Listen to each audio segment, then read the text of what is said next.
ഈ കുളി എന്ന് പറയുന്നത് നമ്മുടെ ശരീരം ശുദ്ധീകരിച്ച് നമ്മുടെ എല്ലാവിധ ഭാഗത്തെ അഴുക്കെല്ലാം പോയി ഒരു ശരീരം റിലാക്സ് ആയിട്ട് നമുക്ക് നല്ല ഡോപ്പമൈൻ സെറാറ്റോണിൻ ഇതുപോലത്തെ ഹോർമോൺസ് എമിഷനൊക്കെ വന്ന് ഹാപ്പിനെസ് കിട്ടുന്ന ആരോഗ്യം കിട്ടുന്ന സന്തോഷം കിട്ടുന്ന ഒരു പ്രോസസ്സിനാണ് കുളി എന്ന് പറയുന്നത്.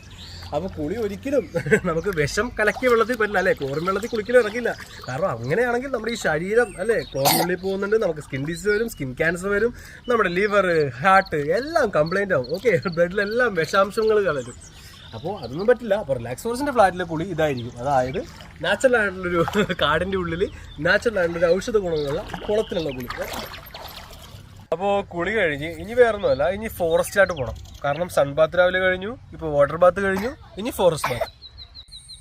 അപ്പോൾ ഒരു കുളി കഴിയുമ്പോൾ തന്നെ നമ്മുടെ ബോഡിയിൽ എന്തൊക്കെ റിക്കവറി വേണം, അതായത് നമ്മുടെ ബ്ലഡ് ഷുഗർ, ബ്ലഡ് പ്രഷർ, നമ്മുടെ ഹാർട്ട് റേറ്റ്, നമ്മുടെ ഡൈജഷൻ, നമ്മുടെ സെക്ഷൽ എൻഹാൻസ്മെൻറ്റ്, അതോടൊപ്പം തന്നെ നമ്മുടെ സ്കിൻ ക്ലിയർ എല്ലാം, ഡോപ്പമൈൻ എമിഷൻ, നമ്മുടെ എൻഡോക്രൈൻ ഗ്ലാൻസിൻ്റെ എല്ലാം നല്ല രീതിയിലത്തെ പ്രവർത്തനം, അതായത് ഹാപ്പി ഹോർമോൺസ്, അതായത് സന്തോഷം. ഒരു കുളി കഴിയുമ്പോൾ തന്നെ സന്തോഷം. ഓവറോൾ ബോഡി ഫിസിക്കലാണെങ്കിലും മെൻ്റലാണെങ്കിലും എല്ലാ വിധത്തിലും നമ്മുടെ ബോഡി നല്ല രീതിയിൽ എൻഹാൻസ് ആവും. കാരണം ഒരു ഘോരമായ കാടിൻ്റെ ഉള്ളിൽ ഫൈറ്റോൺസൈഡ്സ് ഇൻഹേൽ ചെയ്തുകൊണ്ടായിരുന്നു ആ ഒരു ശുദ്ധ വെള്ളത്തിൽ, ആയുർവേദിക് ആയിട്ടുള്ള ആ ഒരു വെള്ളത്തിലുള്ള കുളി. ഓക്കെ, അപ്പോൾ ഇതൊക്കെയാണ് റിലാക്സ് ഫോറസ്റ്റിൻ്റെ ആ ഒരു ഫ്ലാറ്റ് അല്ലെങ്കിൽ വീടുകളിലുള്ള ആ ഒരു ബെനിഫിറ്റ്സ്. ഓക്കെ, അപ്പോൾ ഇതെല്ലാം ഇച്ചിരി അൾട്രാ ലക്ഷറി ആണ്. പക്ഷേ ഈ അൾട്രാ ലക്ഷറി ഇല്ലാതെ ഇനി ജീവിക്കാൻ പറ്റില്ല. പിന്നെ പുറമോടി അല്ല വേണ്ടത്, നമ്മുടെ ഇന്റേണൽ ഓർഗൻസ് അല്ലേ, ഹാർട്ട്, ലങ്സ്, കിഡ്നി എല്ലാം ഉണ്ട്. കണ്ണ്, മൂക്ക് എല്ലാം കണക്റ്റ് ആയിരിക്കും നമ്മുടെ കാൽപാദത്തിലാണ്. അപ്പോൾ അതും ഓക്കെ ആയി.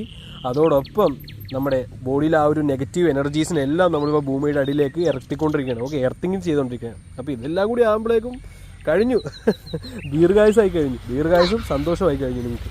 പിന്നെ നമ്മുടെ കാട്ടിൽ ഒരുപാട് അണ്ണാനും കിളികളും ഇവരുടെ എല്ലാം ഒച്ച കേൾക്കും. പക്ഷേ ഈ ഒച്ചയെല്ലാം സയൻറ്റിഫിക്കലി നമ്മുടെ ബ്രെയിനിന് നല്ല രീതിയിൽ എൻഹാൻസ്മെൻറ്റ് ഉണ്ടാകും. കാരണം ഇതെല്ലാം ഒരു ടൈപ്പ് ഓഫ് ഫ്രീക്വൻസിയാണ്. ഓക്കെ, അപ്പോൾ ഈ ഫ്രീക്വൻസിയിലെ സൗണ്ട് എല്ലാം കൂടി നമ്മുടെ ബ്രെയിനിലേക്ക് വരുമ്പോൾ ആ ഒരു എൻഹാൻസ്മെൻറ്റും കൂടി കിട്ടും. ഇതെല്ലാം സയൻറ്റിഫിക്കലി പ്രൂവ് ആയ കാര്യങ്ങളാണ്. ഓക്കെ, നേച്ചറിനെ നമ്മൾ സയൻസായിട്ട് ബ്ലെൻഡ് ചെയ്താണ് നമ്മുടെ ഓരോവിധ ഫങ്ഷൻസും.